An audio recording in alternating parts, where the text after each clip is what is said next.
Hi every one.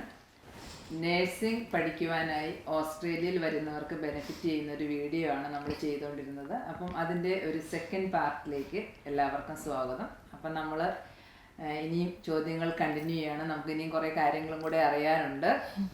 Welcome back Kezia, Christina. Thank you. അപ്പോൾ നമ്മൾ ഒത്തിരി കാര്യങ്ങൾ ചോദിച്ചു. ആദ്യത്തെ പാർട്ട് കാണാത്തവർക്ക് ഫസ്റ്റ് പാർട്ട് വീഡിയോ കാണാവുന്നതാണ്. നമ്മൾ ഓസ്ട്രേലിയയിലേക്ക് വരുമ്പോൾ എന്തൊക്കെയാണ് നമുക്ക് ബെനിഫിറ്റ് ആവുന്നത്? നമ്മൾ നാട്ടിൽ നിന്ന് കൊണ്ടുവരുന്നാൽ എന്തൊക്കെ കാര്യങ്ങൾ നമുക്ക് ബെനിഫിറ്റ് ആയിരിക്കും, എന്തൊക്കെ നമുക്ക് അത്യാവശ്യമില്ലാത്ത കാര്യങ്ങളുണ്ടോ കൊണ്ടുവരാൻ? നമ്മളിപ്പോൾ സ്റ്റുഡൻ്റ് ആയിരിക്കുമ്പോൾ നമുക്കറിയത്തില്ല എന്തൊക്കെ ഒരു സ്ഥലത്തേട്ട് പോകുമ്പം വേണം വേണ്ട എന്നുള്ളത്. അങ്ങനെ നിങ്ങളുടെ ഒരു അനുഭവത്തിൽ നമുക്ക് ബേസിക് ആയിട്ട് വേണ്ട ലൈക്ക് നമ്മുടെ ക്ലോത്തിങ്, ഡ്രസ് ഐറ്റംസ് എല്ലാം തന്നെ കൊണ്ടുവരിക. പക്ഷെ എന്ന് വെച്ചാൽ ഒത്തിരി അധികം കൊണ്ടുവരേണ്ട, നമുക്ക് ബേസിക് ആയിട്ട് ഒരു ലിമിറ്റഡ് ആയിട്ടുള്ള രീതിയിൽ കൊണ്ടുവരിക. അല്ലാതെ നമുക്കിപ്പം എല്ലാ സാധനങ്ങളും തന്നെ നമുക്ക് സത്യം പറഞ്ഞാൽ ഇവിടെ അവൈലബിൾ ആണ്. ഇപ്പം നമുക്കിപ്പം ഇന്ത്യൻ ഐറ്റംസ് ആണെങ്കിൽ ഇന്ത്യൻ ഐറ്റംസ് നമുക്ക് വാങ്ങിക്കണമെങ്കിൽ തന്നെ നമുക്ക് ഇന്ത്യൻ സ്റ്റോഴ്സും ഏഷ്യൻ സ്റ്റോഴ്സും എല്ലാം ഇവിടെ അവൈലബിൾ ആണ്. അല്ലാതെ തന്നെ നമുക്ക് സത്യം പറഞ്ഞാൽ ആവശ്യത്തിനുള്ള എല്ലാ ഐറ്റംസും നമുക്ക് ഇവിടെ സത്യം പറഞ്ഞാൽ അവൈലബിൾ ആണ്. നമുക്ക് ബേസിക് ആയിട്ട് നമ്മൾ ആദ്യമായിട്ട് വരുന്നതുകൊണ്ട് നമുക്ക് എന്തായാലും നമുക്ക് ഇതൊക്കെ പെട്ടെന്ന് നമുക്ക് അവൈലബിൾ ആണ്. ലൈക്ക് ഇതൊക്കെ നമുക്ക് പെട്ടെന്ന് വാങ്ങിക്കാനൊക്കെ ബുദ്ധിമുട്ടുണ്ട് എന്തായാലും. ഇപ്പം മസാല പൗഡേഴ്സ് ആണെങ്കിലും എന്താണെങ്കിലും നമുക്ക് ഇഷ്ടംപോലെ ഇന്ത്യൻ ഷോപ്പ് ഉണ്ട്. സോ അവിടെ നിന്നൊക്കെ കിട്ടാവുന്ന കാര്യമുള്ളൂ. നമുക്ക് അത്യാവശ്യം വേണ്ട ഇപ്പം ഞാൻ കണ്ടിട്ടുള്ളത്, എല്ലാവരും വരുമ്പോൾ ബുക്കൊക്കെ ഇഷ്ടമാണ്. നഴ്സിംഗ് എന്ന് പറയുമ്പോൾ ഇഷ്ടംപോലെ ബുക്സ് കൊണ്ടുവരും, നാട്ടിൽ വിലക്കുറവാന്ന് പറഞ്ഞ് കൊണ്ടുവരും. പക്ഷെ അതിൻ്റെ ഒരാവശ്യമില്ല. ബിക്കോസ് ഇവിടെ എല്ലാം ഓൺലൈനാണ്, നമുക്ക് എല്ലാം ലൈബ്രറി തന്നെ എല്ലാം കിട്ടും. അപ്പോൾ വെറുതെ ബുക്ക് കൊണ്ടുവന്ന് വെയിറ്റ് കൂട്ടി കൊണ്ടുവന്ന് ഒരാവശ്യമില്ല. അതെ, നമ്മളിപ്പം സത്യം പറഞ്ഞു കഴിഞ്ഞാൽ ഇപ്പം ഞാൻ വന്നപ്പോൾ തന്നെ കുറേ സാധനങ്ങൾ തന്നെ അനാവശ്യമായിട്ട് കൊണ്ടുവന്നിട്ടുണ്ട്. ഇതൊക്കെ നമുക്ക് ഇവിടെ അവൈലബിൾ ആണ് സത്യം പറഞ്ഞു കഴിഞ്ഞാൽ. അതെ, ഇവിടെ വന്നു കഴിയുമ്പോൾ ഇതൊക്കെ അവൈലബിൾ ആണ്. നമ്മൾ ഓർക്കും ഇതൊന്നും അവൈലബിൾ അല്ല, അപ്പം നമുക്ക് നല്ല രീതിയിൽ കൊണ്ടുവന്നാലേ പറ്റുള്ളൂ എന്നുള്ള രീതിയിലാണ് നമ്മൾ അവിടുന്ന് വരുന്നത്. അപ്പം ഇവിടെ വന്നു കഴിഞ്ഞപ്പോൾ നമ്മൾ കുറച്ചൊക്കെ എല്ലാം എക്സ്പ്ലോർ ചെയ്തപ്പോൾ നമുക്ക് മനസ്സിലായതെല്ലാം ഇവിടെ തന്നെ അവൈലബിൾ ആണ്. ഒത്തിരി സാധനങ്ങൾ നമ്മൾ അവിടുന്ന് നാട്ടിൽ നിന്ന് കൊണ്ടുവരാതിരിക്കുന്നതാണ് നല്ലത്. അപ്പം കോസ്റ്റ് സേവിങ് എന്ന് വെച്ച് നമ്മൾ ജാക്കറ്റ് ഒക്കെ നാട്ടിൽ നിന്ന് മേടിച്ചാലോ? ജാക്കറ്റ് ഒക്കെ മേടിച്ചാൽ വെച്ചാൽ നമ്മൾ 1-2 ജാക്കറ്റ് വേണമെങ്കിൽ നാട്ടിൽ നിന്ന് വാങ്ങിക്കുന്നത്. അതെ, അത് നമുക്ക് ഇവിടെ തന്നെ അത്യാവശ്യം നല്ല ക്വാളിറ്റിയിലുള്ള അഫോർഡബിൾ റേറ്റിൽ ജാക്കറ്റ്സ് ഒക്കെ കിട്ടും. വെതറിന് പറ്റിയ ജാക്കറ്റ്. അതെ, വെതറിന് പറ്റിയ ജാക്കറ്റ് സത്യം പറഞ്ഞാൽ നമുക്ക് ഇവിടെയാണ് അവൈലബിൾ ആയിട്ടുള്ളത്. അപ്പോൾ പിന്നീട് ഇനിയിപ്പം നമ്മൾ പറഞ്ഞ ശരിയാണ്. ഞാനും ആക്ച്വലി വലിയ കുറേ ടെക്സ്റ്റ് ബുക്ക് ഒക്കെ ചുമന്നുകൊണ്ടാണ് ഇങ്ങോട്ടേക്ക് വന്നത്. വന്നു കഴിഞ്ഞപ്പോൾ എനിക്ക് മനസ്സിലായി ഇവിടെ നല്ല വലിയൊരു ലൈബ്രറി ഒക്കെ ഉണ്ട്, അതിൻ്റെ ഒന്നും ആവശ്യമില്ല എന്നുള്ളത് ഞാനിവിടെ വന്നപ്പോഴാണ് പഠിച്ചത്. പിന്നെ ഞാൻ മനസ്സിലാക്കിയ ഒരു കാര്യം, നമ്മൾ ആവശ്യമില്ലാത്ത സാധനങ്ങൾ ആദ്യത്തെ പ്രാവശ്യം കൊണ്ടുവരാതിരിക്കുന്നതാണ് നല്ലത്. ഫസ്റ്റ് ടൈം വരുമ്പം എല്ലാ കാര്യങ്ങളും അവർ ശരിക്കും ചെക്ക് ചെയ്യും. എല്ലാ കാര്യങ്ങളും ഡിക്ലെയർ ചെയ്യുക. ഈ കുടംപുള്ളി പോലത്തെ ഇങ്ങനെ പാക്ക് ചെയ്ത് അങ്ങനെ ഒന്നും കൊണ്ടുവരരുത് ശരിക്കും പറഞ്ഞിട്ടുണ്ടെങ്കിൽ. നമ്മൾ വീട്ടിലുണ്ടാക്കിയ അല്ലെങ്കിൽ ലേബൽ ഇല്ലാത്ത യാതൊരു സാധനങ്ങളും കൊണ്ടുവരാതിരിക്കുന്നതാണ് എപ്പോഴും നല്ലത്. എന്ത് കൊണ്ടുവന്നാലും ഡിക്ലെയർ ചെയ്യുക. അതും ഒരു വളരെ ഇമ്പോർട്ടൻ്റ് ആയ ഒരു കാര്യമായിട്ട് എനിക്ക് ഫീൽ ചെയ്തായിരുന്നു. പിന്നെ നിങ്ങൾ പറഞ്ഞ പോലെ ജാക്കറ്റിൻ്റെ കാര്യങ്ങൾ നിങ്ങൾക്ക് അതിനേക്കാളും അറിയാം. എനിക്കറിയത്തില്ല ഇപ്പം നാട്ടിൽ എന്തൊക്കെ കിട്ടും കിട്ടില്ല എന്നുള്ളത്. പക്ഷേ എന്നിരുന്നാലും നല്ലൊരു ഇൻഫർമേഷനാണ് നിങ്ങൾ പറഞ്ഞത്. ഇനി അടുത്തത്, നമ്മൾ ഇങ്ങനെ ഒരു വിദേശ രാജ്യത്തേക്ക് വരുമ്പോൾ ഇപ്പം നാട്ടിൽ നിന്ന് ഡ്രൈവിംഗ് ലൈസൻസ് കൊണ്ടുവരുന്നതുകൊണ്ട് എന്തെങ്കിലും പ്രയോജനമുണ്ടോ? ഡ്രൈവിംഗ് പഠിച്ചിട്ട് വരുന്നതുകൊണ്ടൊക്കെ നമ്മുടെ നാട്ടിൽ നിന്ന് കിട്ടുന്ന ലൈസൻസ്, നമുക്ക് ഇന്ത്യൻ ലൈസൻസ് ഇവിടെ 6 മന്ത്സ് വാലിഡാ. മെൽബണിൽ 6 മന്ത്സ് വാലിഡാ. ബാക്കിയുള്ള സ്റ്റേറ്റ് ഞങ്ങൾക്ക് അറിയില്ല. സോ മെൽബണിൽ 6 മന്ത്സ് വാലിഡാ. അപ്പം അത് കഴിഞ്ഞിട്ട് നമുക്ക് ഇവിടുത്തെ ഓസ്ട്രേലിയൻ ലൈസൻസ് എടുക്കാം. എടുത്തു കഴിഞ്ഞൊരു സെക്കൻഡ് ഹാൻഡ് കാർ, യൂഷ്വലി എല്ലാ സ്റ്റുഡൻസും ഓപ്റ്റ് ചെയ്യുന്ന സെക്കൻഡ് ഹാൻഡ് കാറാണ്. കാരണം അതാ കുറച്ചുകൂടെ കൺവീനിയൻറ്റ്. ഒരു കാറൂടെ എടുത്തു കഴിഞ്ഞാൽ നമ്മുടെ വർക്കിനാണെങ്കിലും ട്രാവലിങ്ങിനൊക്കെ ആണെങ്കിലും നല്ല എളുപ്പമായിരിക്കും. നമ്മുടെ അത്യാവശ്യം നമുക്ക് അപ്പം നമ്മൾ സ്റ്റുഡൻസ് ആസ് എ സ്റ്റുഡൻറ്റ് നമുക്ക് മെയിനായിട്ടും അത്യാവശ്യമായിട്ടുള്ള വർക്കും പിന്നെ നമുക്ക് യൂണിയിൽ പോകുന്നത്, അത് പിന്നെ നമുക്കല്ലാതെ ഗ്രോസറിക്ക് പോവുക, അതെല്ലാം നമുക്ക് വേറെ അങ്ങനെ പ്രത്യേകിച്ച് നമുക്ക് ആവശ്യങ്ങൾ അങ്ങനെ വരുന്നില്ല ബേസിക്കായിട്ടും. അപ്പോൾ നമുക്ക് അങ്ങനെ യൂണിയിൽ പോകാനും പിന്നെ വർക്ക് പ്ലേസിൽ പോകാനും അല്ലാതെ നമ്മളുടെ ഗ്രോസറി ഐറ്റംസ് ഒക്കെ വാങ്ങിക്കാൻ പോകാനൊക്കെ നമുക്ക് ഒരു ബേസിക് ആയിട്ടുള്ള ഒരു കാറ് സത്യം പറഞ്ഞാൽ അത്യാവശ്യമായിട്ട് എനിക്ക് തോന്നുന്നുണ്ട്. കാരണം നമുക്കിവിടെ ഇപ്പം എപ്പോഴും നമുക്ക് ലൈക്ക് നമ്മൾ പ്രിഫർ ചെയ്യുന്ന ടൈമിൽ നമുക്ക് പബ്ലിക് ട്രാൻസ്പോർട്ട് അവൈലബിൾ ആണോ എന്ന് ഇല്ല. അപ്പം ബട്ട് ഇവിടുത്തെ പബ്ലിക് ട്രാൻസ്പോർട്ട് നല്ല റിലയബിൾ ആയി. നമുക്ക് എല്ലാം നമ്മുടെ ഫോണിൽ തന്നെ ഡീറ്റെയിൽസ് എല്ലാം കിട്ടും. എപ്പോൾ ബസ് വരും, എപ്പോൾ ട്രെയിൻ വരും എന്നുള്ള പക്ക ടൈമിംഗ് ആണ് ഇവിടെ. സോ എല്ലാം നമ്മുടെ ഫോണിലുണ്ട്. പിന്നെ അതേപോലെ തന്നെ നമുക്ക് നാട്ടിൽ നിന്ന് വരുമ്പം ലാപ്ടോപ്പ് വെരി ഇമ്പോർട്ടൻറ്റ്. നമ്മുടെ യൂണിവേഴ്സിറ്റി സ്റ്റുഡൻസിന് ഇവിടെ ലാപ്ടോപ്പ് ഇല്ലാണ്ട് ഏത് കോഴ്സ് ആണെങ്കിലും ഒന്നും നടക്കത്തില്ല. നാട്ടിൽ നിന്ന് കൊണ്ടുവരണമെങ്കിൽ കൊണ്ടുവരാം, പക്ഷെ ഇവിടെ വന്നാലും നമുക്ക് വാങ്ങിക്കാവുന്ന കാര്യം. കാരണം ഇവിടെ ഒരുപാട് സ്റ്റുഡൻറ് ഓഫേഴ്സ് ഉണ്ട്. ആപ്പിൾ ആണെങ്കിലും സാംസങ് ആണെങ്കിലും ഇഷ്ടംപോലെ സ്റ്റുഡൻറ് ഓഫേഴ്സ് ഉണ്ട്. നമുക്ക് നമ്മുടെ യൂണിവേഴ്സിറ്റി ID വെച്ച് തന്നെ ഇച്ചിരി % ഡിസ്കൗണ്ട് കിട്ടും. നമുക്ക് അങ്ങനെയാണെങ്കിലും വാങ്ങിക്കാൻ പറ്റും. അപ്പം ഓൾമോസ്റ്റ് കോസ്റ്റ് ഒക്കെ സെയിം ആയിരിക്കും എന്നാണ് കൈൻഡ് ഓഫ് യെസ് സെയിം ആയിരിക്കും. നാട്ടിലത്തെക്കാട്ടിലും പ്രൈസ് കുറവ് ഇവിടെയാണ്. നമുക്ക് സ്റ്റുഡൻസ് ആയതുകൊണ്ട് പ്രത്യേകിച്ച് ഓഫർ, അതിന്റെയും ഒരു ഓഫർ നമുക്ക് വരുന്നുണ്ട്. അത് കൂടാതെ ഓക്കെ, അതൊരു നല്ല കാര്യമാണ്. അപ്പം അതുപോലെ അതിന്റെ പ്ലഗിങ് എല്ലാം ശരിക്കും പറഞ്ഞു അതെ, പ്ലഗിങ് ആണെങ്കിലും കാര്യമില്ല അതെ അല്ലേ. നാട്ടിൽ നിന്ന് നമ്മൾ മേടിച്ചുകൊണ്ട് വരികയാണെങ്കിൽ അതിൻ്റെയൊക്കെ ഒരു കാര്യങ്ങളുണ്ടാവും. പിന്നീട് ഇനി നിങ്ങളുടെ ഈ നഴ്സിംഗ് ജേർണിയിലേക്ക്, അതായത് ഇവിടെ പഠിക്കാൻ വന്ന യാത്രയിൽ വിസ പ്രോസസ്സിങ്ങിന് അത് എങ്ങനെയായിരുന്നു?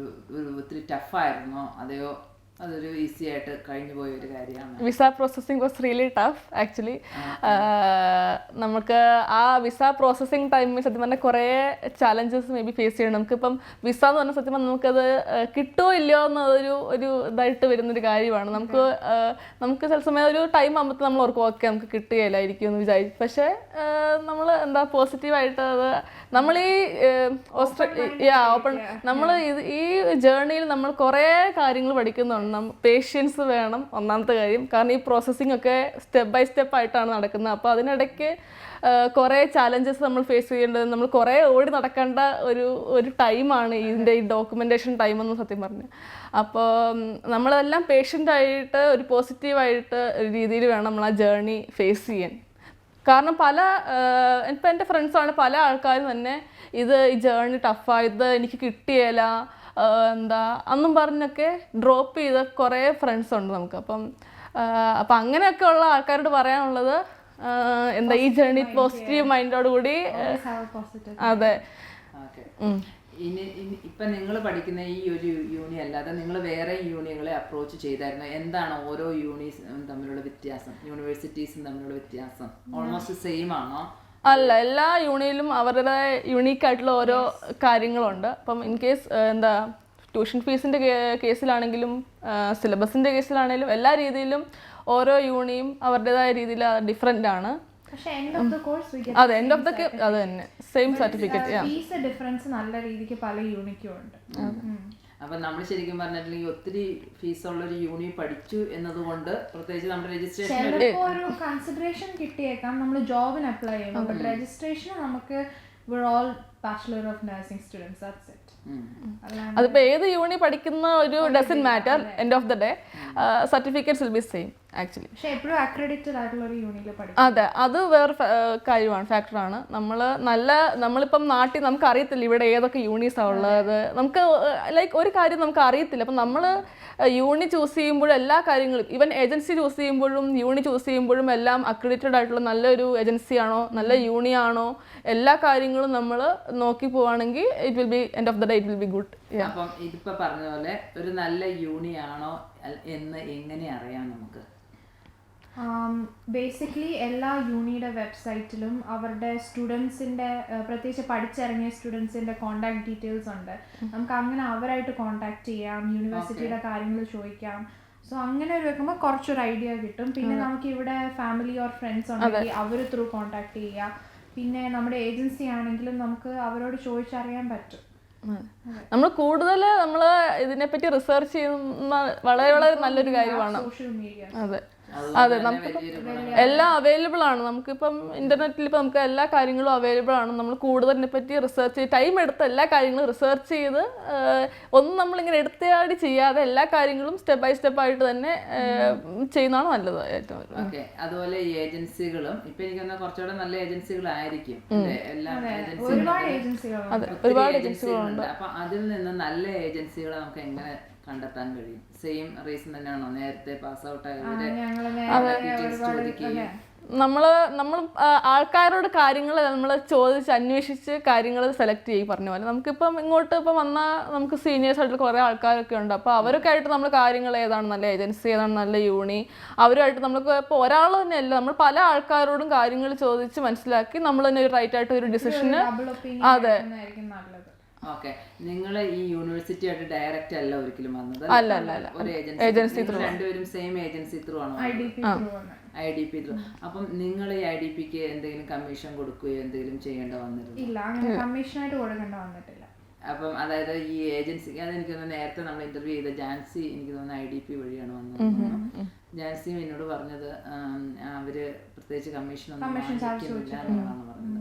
അതായത് എനിക്ക് തോന്നുന്നത് യൂണിവേഴ്സിറ്റി ആയിട്ടുള്ള അവരുടെ ഒരു ടൈപ്പ് ആയിരിക്കാം. അതെ, അതിപ്പം ഇപ്പൊ ഇന്ന ഏജൻസി അങ്ങനെ ഒന്നും ഇല്ലെന്ന് എനിക്ക് തോന്നുന്നു. പക്ഷെ നമ്മൾ ചൂസ് ചെയ്യുമ്പം നല്ലൊരു ഏജൻസി ചൂസ് ചെയ്യുക എന്നാണ്.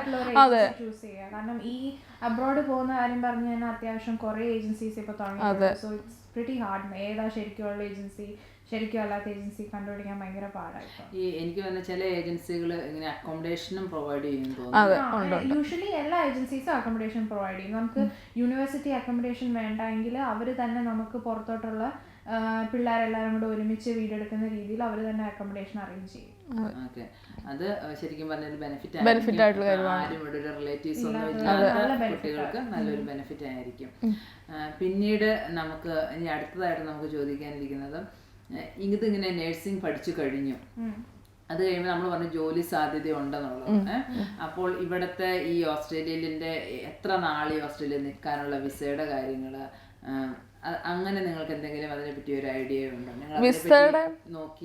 വരുന്നതിന് മുമ്പ് വിസയുടെ കാര്യം പറയുമ്പോൾ നമുക്കിപ്പം 3.5 ഇയേഴ്സിന്റെ വിസയാണ് നമുക്ക് ആസ് എ സ്റ്റുഡന്റ് വിസ ആയിട്ട് നമുക്ക് 3.5 ഇയേഴ്സ് ആണ് കിട്ടുന്നത്. 3 ഇയേഴ്സ് നമുക്ക് കോഴ്സ് ഡ്യൂറേഷൻ ആണ്. പിന്നെ നമുക്ക് ഗ്രാഡ് ഇയർ ടൈം ആണ് 6 months ഈ പറഞ്ഞ പോലെ.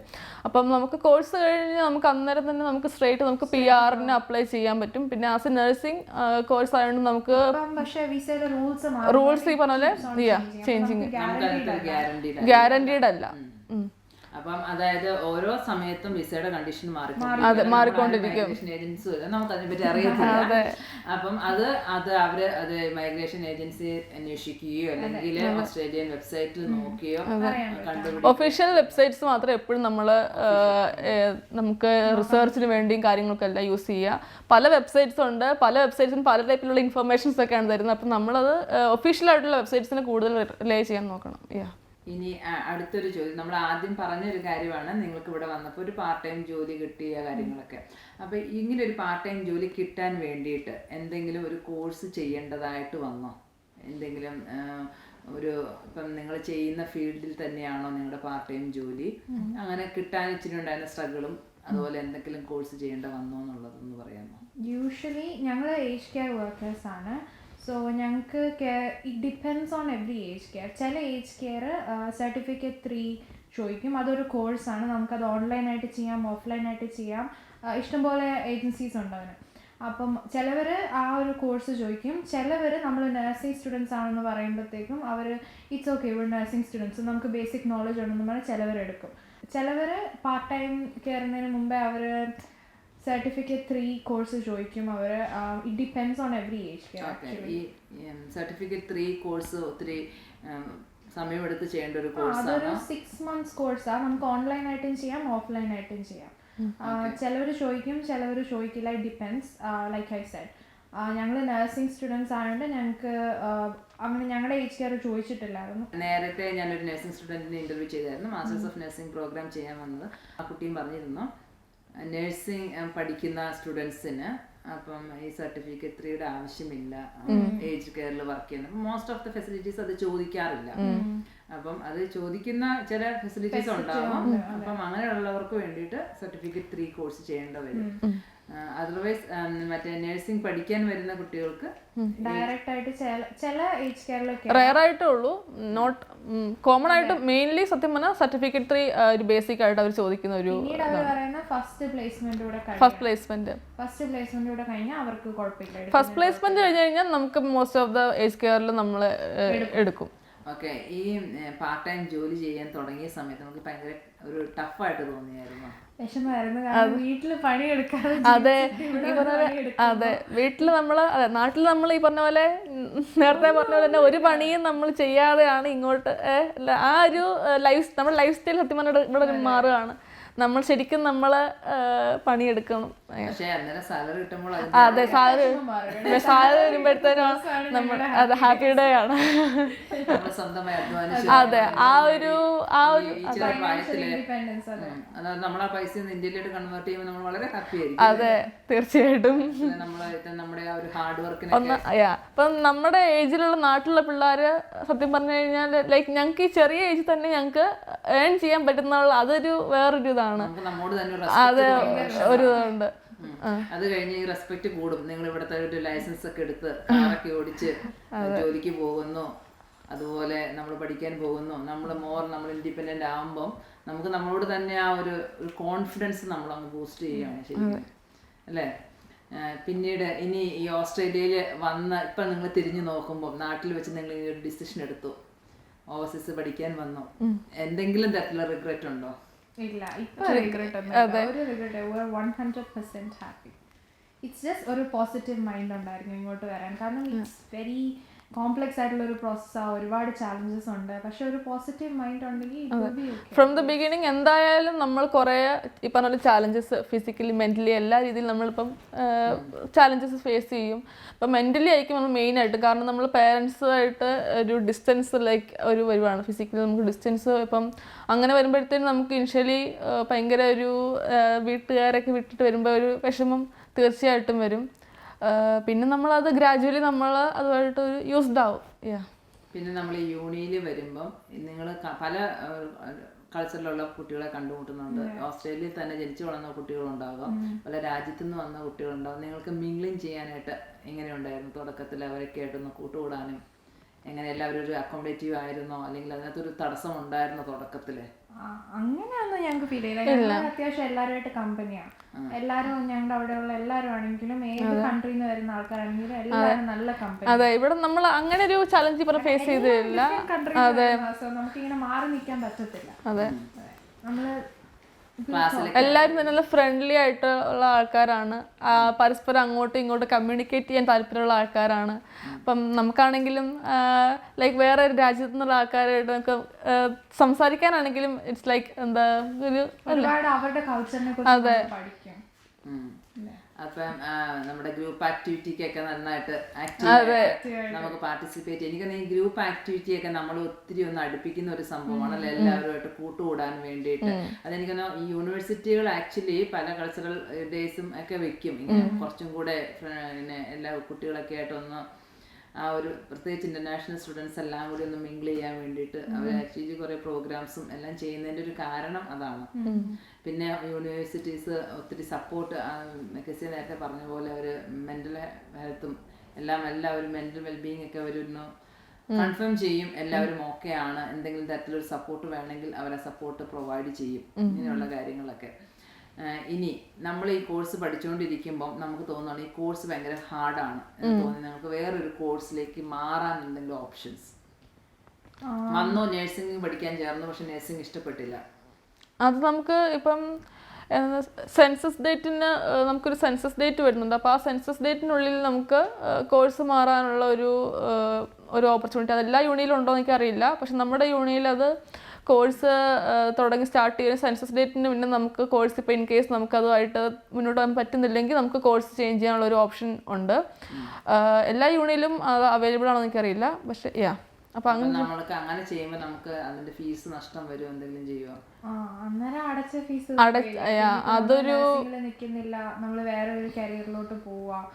പിന്നെ അതിന് വിസ റെഗുലേഷൻസും ഉണ്ട്, അതിന് കുറച്ച് റൂൾസും ഉണ്ട്. ഇപ്പോഴത്തെ റൂൾസ് അനുസരിച്ച് നമുക്ക് കോഴ്സ് മാറണമെങ്കിൽ നമുക്ക് ഇപ്പം ഞാൻ ബാച്ചിലേഴ്സ് എടുക്കുന്നതുകൊണ്ട് എനിക്ക് ഇനി താഴോട്ട് പോകാൻ പറ്റത്തില്ല. I can only do masters. So എനിക്ക് ബാച്ചിലർ എടുക്കുന്നതുകൊണ്ട് എനിക്ക് ഡിപ്ലോമ ഒരു കോഴ്സും എടുക്കാൻ പറ്റത്തില്ല ഇപ്പോഴത്തെ റൂൾസ് അനുസരിച്ച്. But it keeps on changing, so നമുക്കത് ഗ്യാരണ്ടീഡ് അല്ല. ഇപ്പം വേറെ കാര്യം, നമ്മുടെ റൂൾസ് എല്ലാ കാര്യങ്ങളും എപ്പോഴും ഒന്നും കോൺസ്റ്റന്റ് അല്ല, എവറിത്തിങ് ഇസ് ചേഞ്ചിങ്.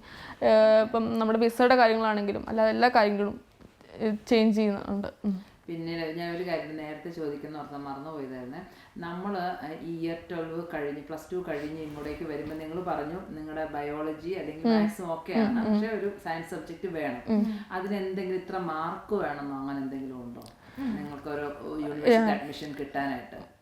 ഓരോ യൂണിയിലും ഡിഫറൻസ് ഉണ്ട്. ഇപ്പം നമുക്കിപ്പം മിനിമം എനിക്കൊന്ന് എല്ലാ യൂണിയും മിനിമം ഒരു 75% മാർക്ക് മിനിമം നമുക്ക് വേണം എല്ലാ യൂണിയിലും തന്നെ. യൂണിയിൽ അഡ്മിഷൻ യൂണിയിൽ അഡ്മിഷൻ കിട്ടിയാലാണ് നമുക്ക് വിസ പ്രോസസ്സിംഗും കാര്യങ്ങളും മുന്നോട്ട് പോകാൻ കണ്ടീഷണൽ ഓഫർ ലെറ്റർ അത് വെച്ചിട്ട് പിന്നെ നമ്മൾ വിസയ്ക്ക് അപ്ലൈ ചെയ്യും. ഓക്കെ. അപ്പൊ മാർക്ക് ഒരു ബാധകമായ അതെ. ഇപ്പം നമുക്കിപ്പം നമുക്ക് നമ്മുടെ പ്രീവിയസ് സ്റ്റഡീസ് നമുക്ക് എക്സലന്റ് മാർക്സ് ഉണ്ടെങ്കിൽ നമുക്ക് അതനുസരിച്ച് സ്കോളർഷിപ്സും കാര്യങ്ങളൊക്കെ ഓരോ യൂണിവേഴ്സും പ്രൊവൈഡ് ചെയ്യുന്നുണ്ട്. ഇപ്പം ഹൈലി എക്സലന്റ് ആയിട്ടുള്ള സ്റ്റുഡൻസിനൊക്കെ 100% സ്കോളർഷിപ്പ് തരുന്ന യൂണിവേഴ്സ് ഒക്കെ ഉണ്ട് നമുക്കിവിടെ ഇന്റർനാഷണൽ സ്റ്റുഡൻസിന്. അതെ. അതൊക്കെ ശരിക്കും പറഞ്ഞാൽ അത് എങ്ങനെ അറിയാൻ പറ്റും നമുക്ക് ഇങ്ങനെ സ്കോളർഷിപ്പ് അവൈലബിൾ ആണോ അല്ലയോ? നമ്മളിപ്പോ അവരുടെ വെബ്സൈറ്റിൽ സ്കോളർഷിപ്പ് എന്ന് പറഞ്ഞ ഒരു പേജ് തന്നെയുണ്ട് എല്ലാ യൂണിവേഴ്സിറ്റിക്കും. അപ്പൊ അത് വായിച്ചു നോക്കുമ്പോൾ നമുക്ക് അറിയാൻ പറ്റും. അതെ ഞാൻ ചോദിക്കുന്നത് ഇപ്പൊ നമ്മുടെ നാട്ടിലത്തെ ഒരു ഇയർ 12ന്റെ മാർക്കിലാണോ നോക്കുന്നത് അതെയോ? അതെ, നമ്മുടെ ഇയർ 12ന്റെ മാർക്കിലാണ് അവർ നോക്കുന്നത്. പിന്നെ അല്ലാതെ തന്നെ നമ്മൾ സോഷ്യലി നമ്മളുടെ ഇൻഫ്ലുവൻസ് എങ്ങനെയാണ് അതൊക്കെ അവർ നമ്മൾ ഒരു ഫാക്ടറായിട്ട് വരുന്നുണ്ട്. അതെ, ഓരോ യൂണിക്കും ഓരോ ക്രൈറ്റീരിയാസ് വരുന്നുണ്ട്. ഓക്കെ. അപ്പൊ ഇവിടെ വന്നു, അപ്പം ഇവിടെ വന്നപ്പോ നമ്മൾ നഴ്സിംഗ് പഠിക്കുന്നു. അപ്പം ഇപ്പൊ പഠിക്കുന്ന ആ മാർക്കിനെ വെച്ചോണ്ട് പിന്നെ നമുക്ക് എന്തെങ്കിലും സ്കോളർഷിപ്പിന് അപ്ലൈ ചെയ്യാൻ പറ്റും പഠിച്ചുകൊണ്ടിരിക്കുന്ന കോഴ്സിൽ? അങ്ങനെ ഒരു ഓപ്ഷൻ ഞങ്ങൾക്ക് വലിയ പിടുത്തമില്ല. അതിനെ കുറിച്ച് വലിയ പിടുത്തമില്ല. ഓരോ യൂണിറ്റിലും ഡിഫറെൻ്റ് ആണ്. ഇപ്പം മെയിനായിട്ട് നമുക്കിപ്പം അറിയാൻ സാധിക്കുന്ന ഗ്രേഡ് 12 ഇപ്പം നമ്മളിപ്പം ഗ്രേഡ് 12 ഇങ്ങോട്ട് കഴിഞ്ഞിട്ട് ഓസ്ട്രേലിയക്ക് വരാൻ താല്പര്യപ്പെടുന്ന ഒരു സ്റ്റുഡൻ്റ് ആണെങ്കിൽ ഗ്രേഡ് 12 നല്ല മികച്ച mark വാങ്ങിക്കുകയാണെങ്കിൽ they will get scholarships, very good scholarships. ഓരോ യൂണിക്കും ഓരോ സ്കോളർഷിപ്സ് ഉണ്ട്. അപ്പം നമുക്കിപ്പം മാർക്സ് നല്ല അക്കാഡമിക്കലി നല്ലൊരു ഇത് ഉണ്ടെങ്കിൽ നമുക്ക് സ്കോളർഷിപ്പ് 100% സ്കോളർഷിപ്സ് ഒക്കെ കിട്ടുക വളരെ നല്ലൊരു ഇതാണ്. അതെ, ഫീസ് നമുക്ക് അടയ്ക്കേണ്ടി. ഇപ്പം ഫിനാൻഷ്യലി ആണെങ്കിലും ചില കുട്ടികൾക്ക് ഫിനാൻഷ്യലി ചിലപ്പം ഇങ്ങനെ മാർക്ക് ഉണ്ടായിരിക്കും, പക്ഷെ ഫിനാൻഷ്യലി വരുമ്പം ഇച്ചിരി ബുദ്ധിമുട്ടൊക്കെ 100% സ്കോളർഷിപ്പ് കിട്ടുവാണെങ്കിൽ അങ്ങനെയുള്ളവർക്കൊക്കെ വളരെ വളരെ ഒരു പ്ലസ് പോയിന്റ് ആയിട്ടുള്ളൊരു കാര്യമാണ്. ഇനി ഞാൻ ചോദിക്കാൻ വന്ന അടുത്തത് നഴ്സിംഗ് പിള്ളേരെ ബാധിക്കുന്ന വേറൊരു കാര്യമാണ്. നിങ്ങൾക്ക് പ്ലേസ്മെന്റ് പല സ്ഥലത്തായിരിക്കും വരുന്നത്. അപ്പോൾ നിങ്ങളുടെ അക്കോമഡേഷൻ കണ്ടുപിടിക്കാനുള്ള ബുദ്ധിമുട്ടുകളോ അങ്ങനെ എന്തെങ്കിലും തരത്തിൽ യൂണി നിങ്ങളെ എങ്ങനെയെങ്കിലും സഹായിക്കുമോ ആ ഒരു കാര്യത്തില്? അക്കോമഡേഷൻ കണ്ടുപിടിക്കാൻ യൂണിവേഴ്സിറ്റി സഹായിക്കും, പക്ഷെ അതിനുള്ള നമുക്ക് ഇപ്പൊ കിട്ടിയ പ്ലേസ്മെന്റിന് അങ്ങനെ ഗ്രാന്റ് ഒന്നും ഇല്ല. ബട്ട് അക്കോമഡേഷൻ കണ്ടുപിടിക്കാൻ യൂണി സഹായിക്കും. ആക്ച്വലി നമുക്ക് നമ്മൾ പ്ലേസ്മെന്റിന് ഡോക്യുമെന്റ്സ് എല്ലാം സബ്മിറ്റ് ചെയ്യുന്നതിന് മുമ്പേ തന്നെ പറഞ്ഞു കഴിഞ്ഞാൽ അവർ ഏകദേശം നമുക്ക് അടുത്തുള്ള സ്ഥലം തന്നെ ഇടത്തുള്ളൂ. പക്ഷെ അറ്റ് ദി ഏർലിയസ്റ്റ് തന്നെ ഡോക്യുമെന്റേഷൻസ് എല്ലാം സബ്മിറ്റ് ചെയ്യണം. അങ്ങനെയാണ് യൂണിവേഴ്സിറ്റി. അല്ലാതെ അവർ അക്കോമഡേഷൻ പ്രൊവൈഡ് ചെയ്യൊന്നുമില്ല, പ്രൊവൈഡ് ചെയ്യത്തില്ല, നമ്മളെ ഗൈഡ് ചെയ്യും. But then at our own expense നമ്മൾ തന്നെ അതിന്റെ ചെലവുകളെല്ലാം എടുക്കണം. ഓക്കെ. അപ്പോൾ ഒത്തിരി വാല്യൂഡ് ഇൻഫർമേഷൻ ആണ് നിങ്ങൾ പറഞ്ഞത്. ഒത്തിരി കാര്യങ്ങൾ നമ്മൾ ചർച്ച ചെയ്തു. നമ്മൾ വിചാരിക്കുന്നു ഈ വീഡിയോ നാട്ടിൽ നിന്ന് നഴ്സിംഗ് പഠിക്കുവാൻ വേണ്ടി ഓസ്ട്രേലിയക്ക് വരുവാൻ ആഗ്രഹിക്കുന്ന കുട്ടികൾക്ക് പ്രയോജനപ്പെടും, അവരുടെ ഫാമിലിക്കും പ്രയോജനപ്പെടുമെന്ന് നമ്മൾ വിശ്വസിക്കുന്നു. ഇനിയും നിങ്ങൾക്ക് എന്തെങ്കിലും ഡൗട്ട് ഉണ്ടെങ്കിൽ നമ്മുടെ ഈ വീഡിയോയുടെ താഴെ കമൻറ്റ് ചെയ്യുക. നമ്മൾ മാക്സിമം അതിന് ആൻസർ ചെയ്യാൻ ശ്രമിക്കുന്നതാണ്. അപ്പം ഇത്രയും നല്ല ഇൻഫർമേഷൻസ് പറഞ്ഞതിന് thank you Kezia. Thank you.